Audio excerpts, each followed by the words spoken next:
E aí, pessoal, beleza? Leozinho da Matemática aqui com vocês para mais um vídeo e dessa vez nós vamos falar de função quadrática ou função de segundo grau. Mas antes, gostaria de pedir encarecidamente que se inscrevam no canal, porque só assim vocês demonstram que estão curtindo o trabalho e que eu posso trazer cada vez mais vídeos interessantes e explicativos para vocês. Além disso, pessoal, estamos quase chegando nos 1000 inscritos.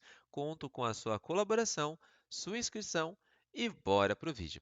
Pessoal, nesse vídeo aqui, eu queria demonstrar para vocês como que funciona cada um dos itens, ou melhor, cada um desses carinhas de uma função quadrática, o a, o b e o c. Vamos começar com a. Primeiro, quando eu tenho um gráfico de uma função quadrática, eu chamo esse gráfico, eh, essa forma como ele é organizado, de concavidade. Então, a concavidade ela pode estar para cima ou a concavidade ela pode estar para baixo. E uma associação é o seguinte: se eu desenhar dois olhinhos aqui, ó, esses dois olhinhos estão felizes, certo? Porque a concavidade está para cima, logo eu tenho positivo. Ah, então quer dizer que quando a concavidade faz um sorrisinho, então eu tenho uma função que tem um A positivo? Precisamente. Além disso, ela também pode ser classificada como uma função crescente. Fechou?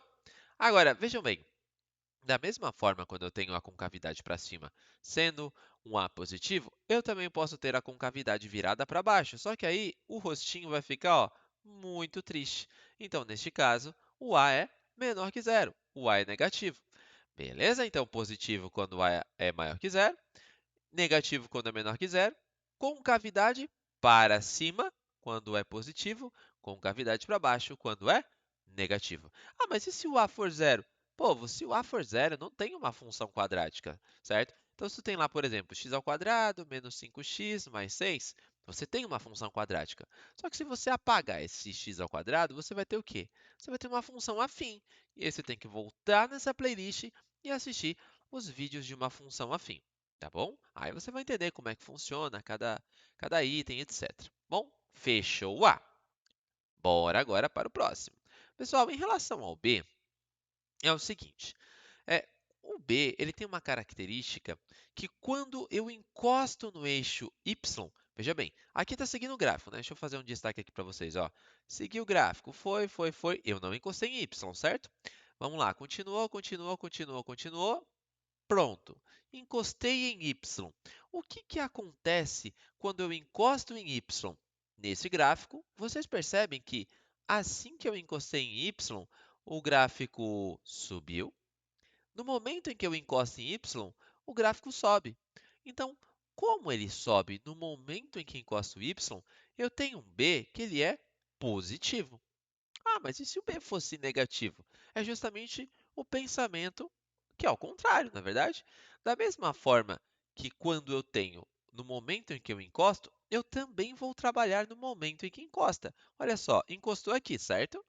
E no momento exato em que eu encosto, o que aconteceu com o gráfico? Ele desce. Como ele desce, então o nosso B ele é negativo.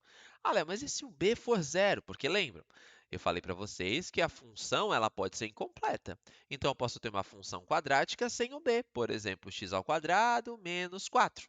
Né? F de x é igual a x ao quadrado menos 4.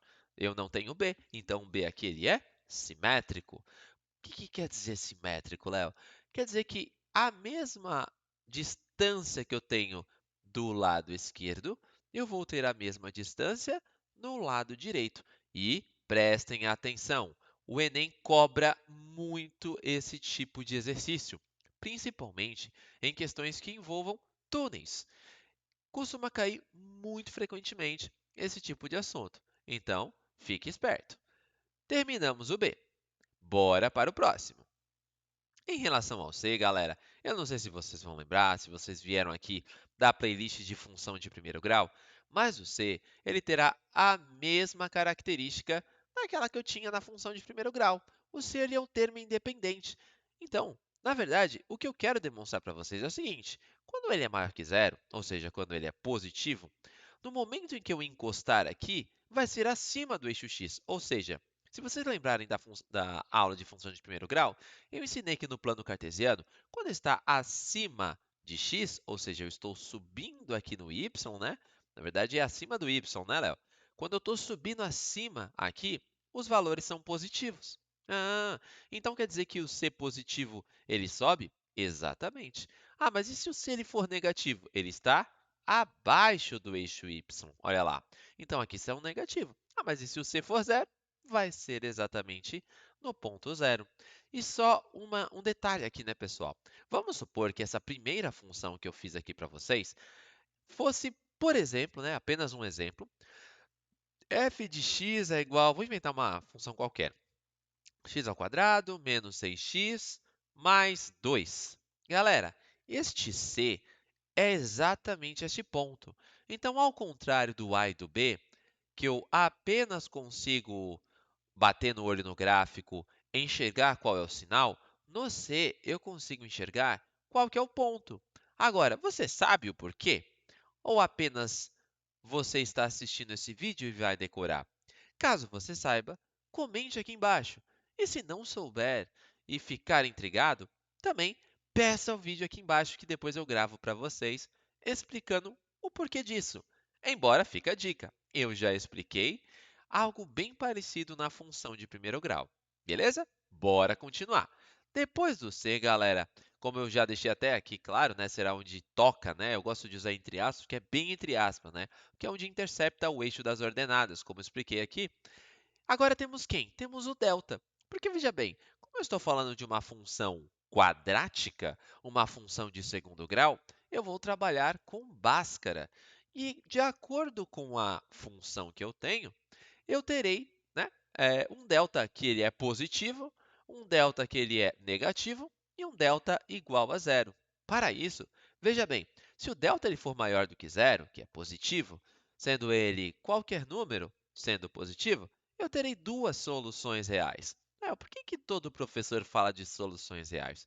Porque lá na frente vocês terão outros tipos de soluções que não são as reais. E aí, o que o seu professor muito provavelmente explicou para vocês, que raiz quadrada de menos 4 não existe, ainda não existe, mas não existe em reais, porque na verdade isso aqui tem solução, mas eu não vou dar spoiler aqui, fica para uma aula futura.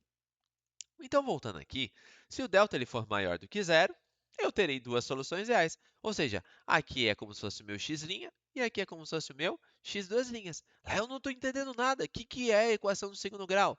Aqui em cima eu estou deixando um card que eu já fiz essa aula e eu já expliquei para vocês como resolver com a fórmula de Bhaskara, tá bom? Continuando então aqui, galera. No caso do delta ser menor que zero, ou seja, ser um delta negativo, eu não vou ter nenhum ponto encostando em x. Isso quer dizer que eu não tenho nenhuma solução real, porque não tem nada que encosta no x. Meus alunos costumam falar que o gráfico está voando, e de fato, ele não tem base aqui, ele não tem em nenhum ponto ele encosta em x. E por fim, quando o delta for igual a zero, ele tem apenas uma única solução real. Beleza, galera? É apenas uma resposta. Ele poderia ser dessa forma ou poderia ser dessa. Lembrando, pessoal, estou fazendo apenas alguns esboços, apenas algumas características do gráfico. Eu não estou utilizando os números. Isso ficará para uma próxima aula. Continuando aqui, teremos a construção de gráfico. E já adianto para vocês, é neste momento que o vídeo termina, galera. Porque a construção de gráfico eu vou precisar de mais um tempo e conto com a sua participação em presença no próximo vídeo, onde eu vou ensinar como construir o gráfico. Então, até a próxima, galera. Forte abraço! E aí, você está gostando do conteúdo? Quer receber ainda mais dicas e insights valiosos para aprimorar seus conhecimentos? Então não perca tempo e se inscreva agora mesmo no canal. Ao se inscrever, você terá acesso aos novos conteúdos e ainda receberá notificações de novos vídeos para não perder nada. Além disso, compartilhe esse vídeo com seus amigos e familiares e ajude o canal a crescer. Clique no botão de inscrição abaixo, curta e divulgue o canal. Obrigado por fazer parte dessa jornada.